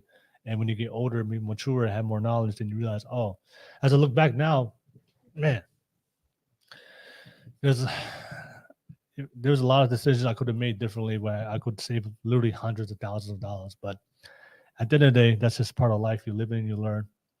But I realized at the end of my career in the door-to-door sales industry, I realized that on the podcast about the mastermind, we talk about purpose. Like, what is your purpose in life? And I realized that the latter years of my job working in sales, even though I was making a lot of money, but I just felt like there was a big void within me that what is my purpose as a man? Like, what is my purpose in my life? Like, what am I here? What was I created to do? Why am I here? And the money was okay. The money was nice, but it wasn't fulfilling for me. I think that I just felt something within me as a man, on the inside, that there was something that was missing. There was something that was missing within me, and I just didn't feel fulfilled. Making money was cool, but it wasn't feeling for me to feel good about myself. And of course, combined it with all the stupid decisions I was making when I was making money, it wasn't good. I just didn't feel good about myself. So that's when I started the journey of like asking myself, what do I want to do for the rest of my life? Do I really want to work sales for the rest of my life? I've been doing it for 7 years. I make good money, but is that something I want to do for the rest of my life? And I asked myself that question. I told myself, no, I don't see myself in the sales industry for my whole life. So I asked myself, I think one of the questions I asked myself was like, so what do you want to do for the rest of your life? Um, what is something that you're willing to wake up every single day and work hard for the rest of your life that's going to make you fulfilled as a person and you're living towards something? And I think for me, it was, I had to ask myself the question, like, what is my purpose in this world? What is my purpose uh, in in my life? And I couldn't answer that question. Honestly, I didn't know. I thought making money was my purpose, but once you make money, then you realize, oh, it's not it's not fulfilling. You're like, okay, I made money. Now what? So that's and then when I was asking myself that question, that's when it was that's when 2020 hit, COVID hit. So when COVID hit, they had to shut down the energy sales, the door-to-door sales market because people had COVID. You know, we had the lockdown, so we weren't allowed to go talk to people face to face, obviously to make sure that we don't spread the disease. So we had to take a couple months off from working, and I think those were the pivotal. Those were the months when I kind of went through a self reflection on my life and just look within my life and try to figure out the things I really wanted to do and where I wanted to go and um, what kind of life I want to live and what legacy I want to leave behind.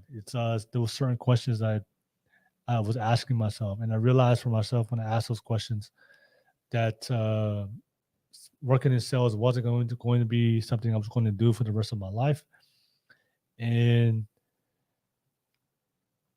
I think what I was listening to a lot of podcasts at that time. I remember Joe Rogan was one of my all-time favorite podcasters, and I think that's when the idea of podcasting first came into mind. Was during COVID.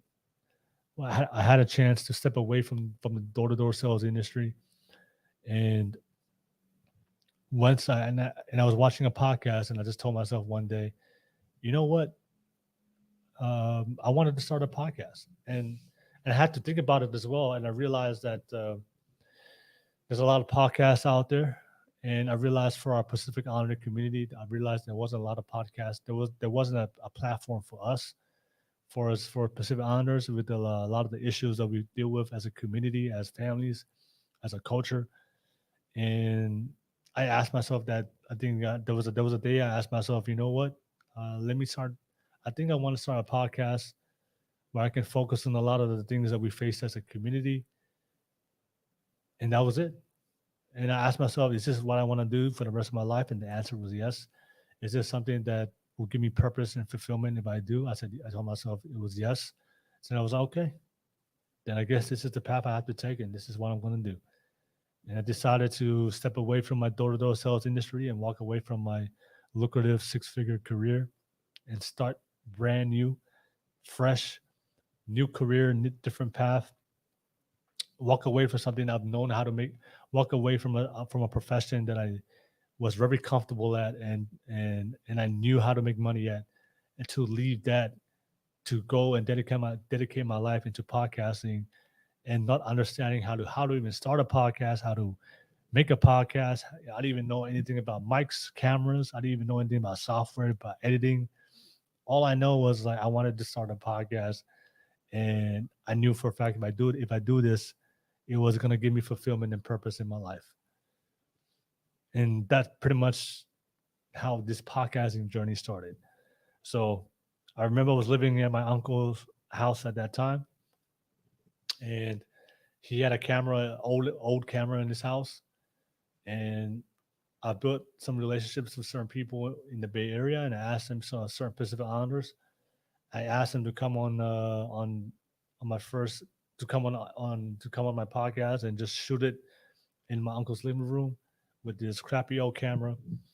and start interviewing people and starting the process of my podcast. And people came, people I had built a good relationship with. They came. I shot the interviews. You can still see those interviews, by the way. If you go to YouTube, if you go to YouTube and watch my early videos, you see a lot of my first couple of videos and interviews I've done. The quality is terrible. The audio is terrible. I always cringe when I look back at it, but it wasn't good. All right. But at the end of the day, like I told you guys before, whenever you do something for the first time, you're always going to suck at it. It's just the rule of the world and rule of the universe. But the one thing I was glad was I made a decision and I started.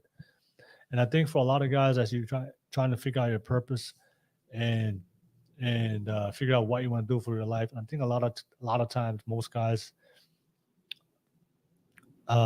psych themselves out. I think the best way to figure out what you want to do is just, write down the list of certain things that you want to do and just try them out and do it. You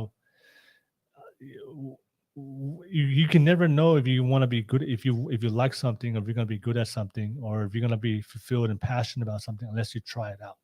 So I didn't know at that time when I first started podcasting, it was just an idea in my head, and I just told myself I wanted to do, and I did it. The passion really wasn't there, the desire really wasn't there. But after doing my first couple podcasts and interviews, and just seeing how it impacts people and how you can make a difference in people's lives on social media and just making content, I had fun doing it. I not only had fun doing it, but I enjoyed doing it. And it fulfilled me to some degree, to some level. So after experiencing that for the first time in my first couple podcasts, that was when I realized that, okay, this is something I really want to do for the rest of my life. This is something I really want to see through all the way to the end. And I'm willing to work for it. And yeah, fast forward, I started my podcast about 2.5 years ago, and I made a lot of videos, a lot of interviews, constantly trying to improve as a podcaster and host.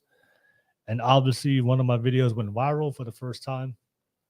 If you guys already know that video, it's the women take 100% of the responsibility for being single moms. That was a video that got me viral. I started live streaming for the first time because of that video. I did a reaction video to it, and then I started my first live stream and talking to people online and having debates and conversations. So yeah, and then from that live stream, that led to me hosting different episodes, hosting public podcasts. And I think I 2 years into it, I realized that I really have to get a studio. And then you guys already know I built the studio here in San Francisco. And now I'm here. And I'm currently at this moment in my podcast journey. So that's pretty much my whole origin story that you guys just had an opportunity for you to listen. And if you think about it, the question on tonight's topic that I put on the title was, what drives me to be successful? So I think that in order to be successful, I think to some degree you have to have hunger. I think you have to have something that drives you, that pushes you to be able to do the things that you don't want to do when you don't feel like doing it, but you do it anyway. I think what drives me to be successful is just, I think for a lot of times when you talk about motivation, you talk about desire to be successful. I think a lot of times, especially on today's social media, they over romanticize it. They talk about the positive and focus on the positive, the rewards of being successful. But I know this may sound dark, but I'm a big believer of using your pain to be successful. I think for me, a lot of the reasons what drives me to be successful, to keep doing what I'm doing, regardless of the challenges and the controversy and the negative backlash I receive. It's just, I think for most people, just from a psychological perspective, we make decisions and we behave in certain ways either to avoid pain or for a reward. And I think for most people, we only do things and we only make certain decisions unless we feel like that we're gonna get hurt. So instead of doing, like, a perfect example would be working out. Working out, the reward, it'd be a good idea to work out for the reward, right? For the reward of working out is, you become fit, you have more energy, you feel good about yourself, your self-esteem, because you have the body that you've always wanted, and you look good and you feel good. That's the reward of working out. But for most people, most people ain't gonna make the decisions that they need to make based on a reward. Most of us only make the hard decisions to avoid pain.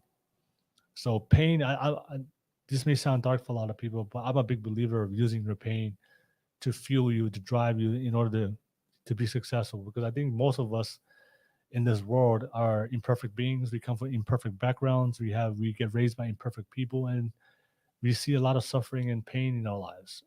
Um, and I think for me, that what drives me to be successful is just the pain of I don't want to I don't want to be poor for my whole life, because I experienced that growing up earlier. Of the pain of never fulfilling my potential, because I saw, living in Tonga, I saw the opportunities, how it's very limited over there. But then moving here to America, I saw the opportunities here and the type of life I could live and the type of man I could become. So that also scares me. Like, I don't want to live a life of regret. I don't want to be 70, 80, 90 years from now. And I regret never taking the chances. I regret never making decisions that most people aren't willing to make. So the pain of disappointment, the pain of disappointing the people that I really care and love about. I really care about. So I think what drives me, honestly, the core reason what drives me to successful is just I just want to live a life that's opposite of what I saw growing up. And I think that's the most simplest way for me to explain my drive. And I understand that I only have one life to do it. I understand that I only have, if I'm gonna live 80, 90 years old, I just can't see myself living my whole entire life in 80, 90s, living a life knowing that I could have lived a lot better life. If only I would have taken the chances, if only I would have taken the risk, if only I made the decisions I was supposed to make, and my life could be a lot different. Because to me, just getting to where I am at now, it's still a miracle for me to go up in Tonga, to moving here to America, to find me a job that I could make six figures, making a $500,000 in a year in my best year in sales, earning a regional management position in sales, earning the amount of money and the accolades and the respect I received from a lot of my peers in the sales. That's something that I never thought I could do. I never thought I could do that. If you would have asked me that I would have accomplished all the things that would have accomplished in a sales job, if you would have asked me when I was still living in Tonga, if that's something I was able to be possible, if that was something I was able to do, I probably wouldn't believe it. But once I was able to do it in the sales industry, I realized that, I can. This is like a young Tongan kid that came to this job with no skills, no favors, uh, uh, no natural talent or affinity towards making sales, but I had a very successful career at sales. That blew my mind to understand that there are actually no limitations to what I can do for my life and for myself as a man. That all things are possible. That all things that I could do if I just put my mind into it and work hard at it. And I think for me, just using that pain to feel it, the the the insecurity of never being enough, the insecurity of knowing that I don't want to die and never fulfill my potential. I never seem uh, to die and give up and never be able to see my podcast dreams and making it all the way to the end. So yeah, and just combine that with my childhood, combine that with my experience growing up in Donga, and with uh my perspective of how I see America, with the opportunities I see here. If you just combine all of that, that's pretty much what fuels me every single day to keep going, because I've come a long way in my life, and I've done things, I've accomplished things, and I never thought it would be possible as a young Tongan kid growing up in Donga. If you would have asked me that, I would have been a successful sales career. I would have had a successful sales career. I would be podcasting, making social media content, live streaming. If you'd have thought that, if you would have told me that as a young Tongan kid, that I was going to accomplish all those things, I probably wouldn't believe you. But the fact that I did, but the fact that I did accomplish those things, that just gives me the hunger that not only I can do more, but I can there's a lot more out there that I haven't tapped in. It's because I haven't. There's a lot more room for improvement for me as an individual, as a person, as a man, and also um, for my business, especially when it comes to the podcast. So yeah, so that's pretty much my whole origin story. That's pretty much my whole uh, what drives me every single day. That's the way I process things. So when things happen to me, um, yeah, that's pretty much my the multiple reasons what that drives me to push myself every single day. And I think to wrap up this whole conversation and this whole live stream, especially we're talking about men working in self improvement, masculinity, and purpose. I think one of the biggest lessons I can learn from masculinity was that self control is important. That you have to be able to control your emotions and to do things that even when you don't feel like doing it, and especially when it comes to our role to protect our family and children. And I think the second thing, the biggest thing that I learned from all the guys out there is just your relationship with failure. And then also the third would be um, figuring out your purpose. And then the best way to figure out your purpose is through your early 20s and maybe early 30s, where you're still young and you still have um, a lot of energy to be able to go out there and pursue the things you need to pursue. So, but pretty much, yeah, but that's pretty much my whole podcast journey right there. So, um, if you guys have any questions, feel free to ask me in the live chat. Um, feel free to um, click on that link. I know there's a lot of you guys watching this right now. If you guys have any questions, concerns from the guys or the fellas, if you guys want to jump on and ask me any questions on the pod, definitely click on that link. But that's pretty much my whole life journey, and growing up in Tonga, moving here to America, and trying to make things happen here for myself here in America, and trying to accomplish something. I think one of the things I think about now, especially as I'm older right now, being over 30, um, I always think about legacy, um, and making sure that in order to all the things I don't want my kids to struggle through, I got to make sure that I'm making decisions to make sure that they never have to feel that type of outcome. That's important to me. So, but yeah, thank you. I just give a shout out for all you guys that's watching this right now. Hopefully you guys can hear my sound effects. But I pretty much just went through my entire upbringing. Um, I went through my entire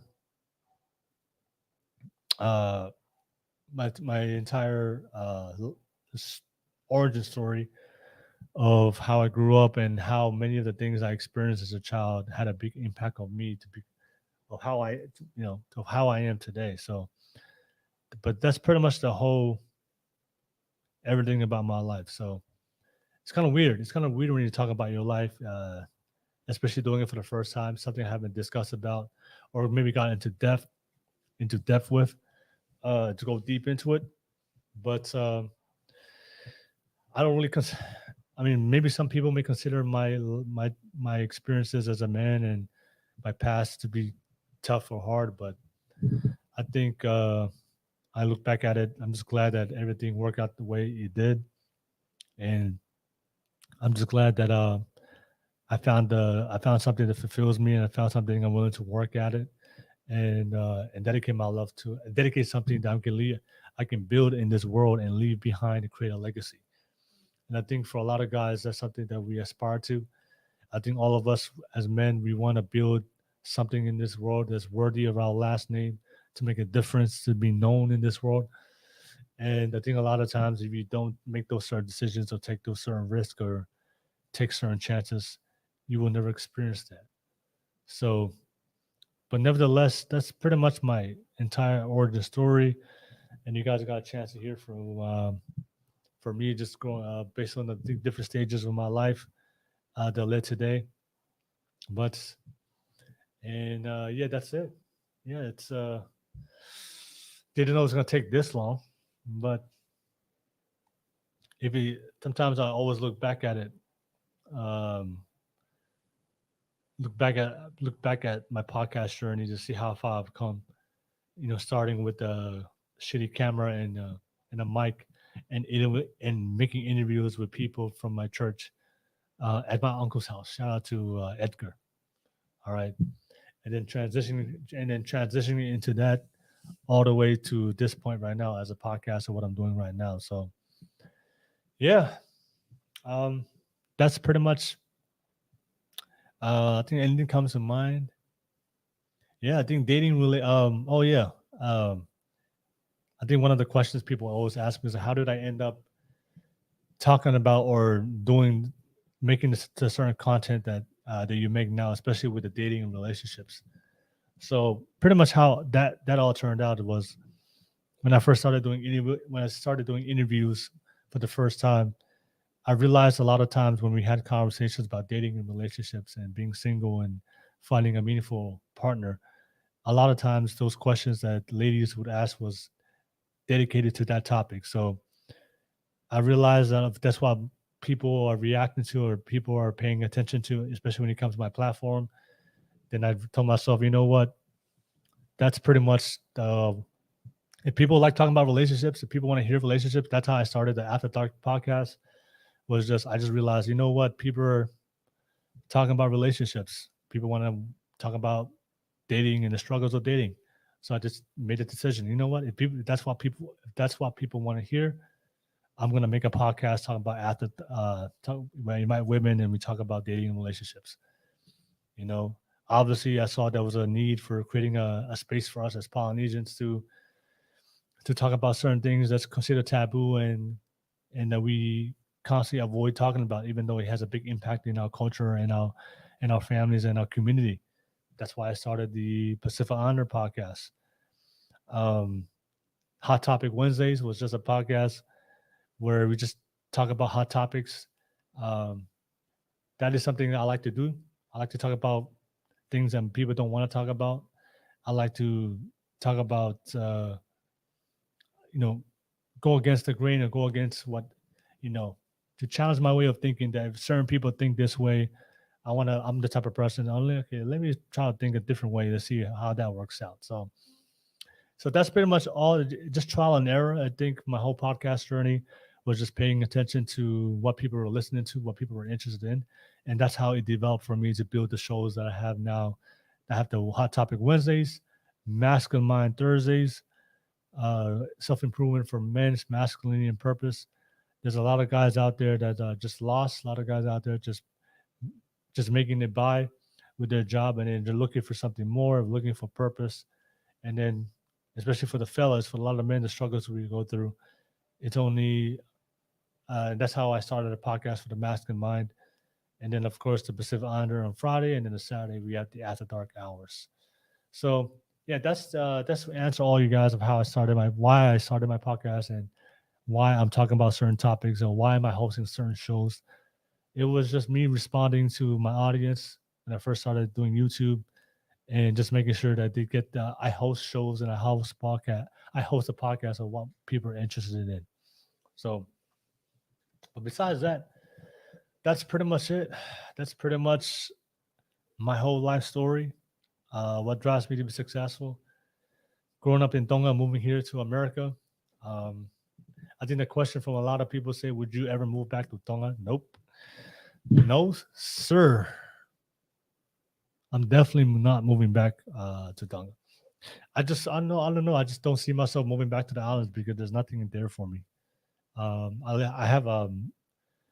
have big dreams. I have big dreams and big things I want to accomplish for myself. And I know growing up in the islands is I can't do those things over there. So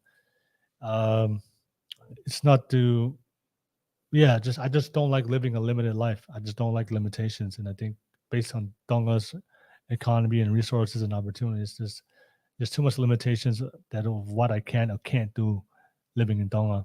And that's why I prefer to live here in America, where the land of opportunity and there's no limitation of how far you can go in your life here in America. So, that's pretty much it. That's pretty much my whole life story. I think I'm going to be doing this for the next couple of podcasts for the Masculine Mind, because I know a lot of the guys are usually on the panel. They're busy. They're just, they're all working in the purpose in their life. So, and I also wanted to challenge myself if I'm able to do a live stream by myself, because usually when I do live streams, it's a panel. So, talking to myself for this period of time, it's a different experience. So it's not bad. It's not bad. I kind of like it. I think I just gotta be able to have some more. I think next time when we do this podcast, we'll get some videos where we can react to and things that you guys can see based on the topic I'm discussing for that night, just to make it a little bit more fun. So, but overall, I'm happy that I was able to do this podcast and just do it by myself and host it by myself and get the feel of just streaming and talking to an audience. Even though it's just a couple of you guys, I still appreciate it. Thank you so much. And I see Ildarni the second said, awesome, Taco. Enjoy tuning into the pod. Yeah, thank you, man. Thank you so much for doing for your super chat, but also thank you for joining on. So, yeah, that's pretty much my background, my whole origin story. All you guys are here. I know. I was just talking about there's a lot more to it, but just, maybe on a different pod, and we can go a little bit deeper on certain things, especially certain topics or things that we all experience in our childhood or teenager, adult. After when we get a little bit older, I think there's a lot of things, questions you guys may have, but that's pretty much but overall, that's pretty much my whole story. And pretty much I told you guys the reason of the things that drives me to be successful, and how certain things or certain people had a big impact in my life. So I appreciate you guys making it this far with me, and I appreciate you guys, everybody that was watching this whole podcast. And hopefully I didn't have a lot of haters watching this and trying to find juice or find dirt on me. Find dirt on me for all the haters out there. But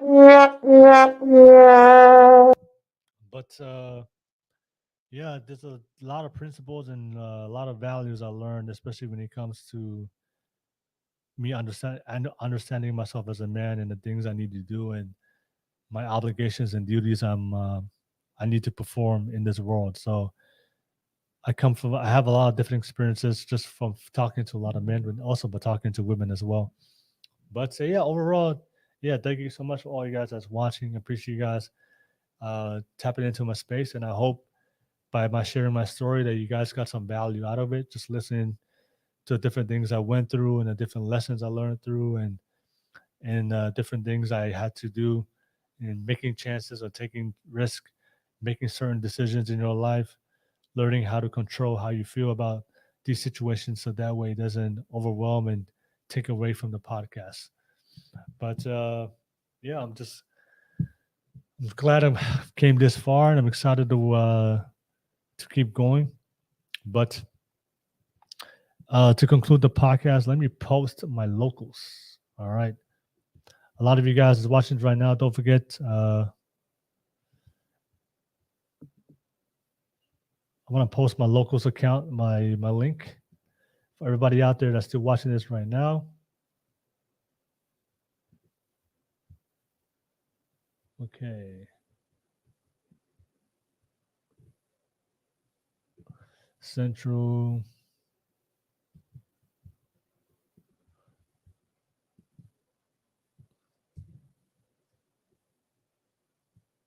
Oh. So I just posted my locals to conclude this podcast. I just want to say thank you so much for everybody that's still watching right now. Shout out to you guys. Shout out to everybody that's watching this podcast on the whole 2-hour live stream.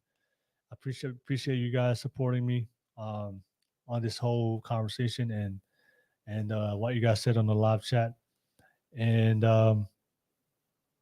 yeah, don't forget to like and subscribe. Don't forget to tap in tomorrow. I'm going to be having the Pacific Islander podcast with Monica. You guys know who Monica is. And we're going to have a different topic to discuss. And don't forget to tap into my After Dark Hour show on Saturday, where we talk about dating and relationships. So definitely you guys tap in for that one. But as always, I appreciate you guys. But I just posted my locals. Don't forget, if you truly want to support me and my channel, the best way to do it is support it through my locals. On the locals account, if you become a supporting member for $14 a month, you guys have full access to exclusive content, only posts on there. You guys are able to jump on as a public guest on my shows, on my in-studio shows on Friday and Saturday. And of course, you can be part of my, I have a chat. What's the name of the, a Discord, there we go. I have a Discord chat where you guys can be part of, and you have full access to text me. And of course, you get 1 hour of a video phone call or phone call per month where we can have direct conversations with me over the phone or through a video phone call.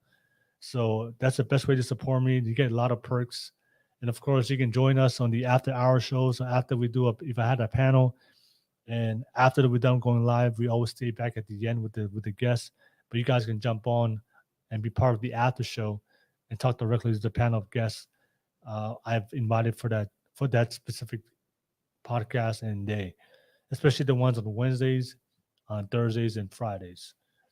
All right. So, but nevertheless, yeah, that's pretty much it. Thank you for watching for right now. Thank you for being part of the live stream. Don't forget to like and subscribe. And I'll see you guys next time on next week's Mastermind. And I'll probably have a different topic and different things that we can react to.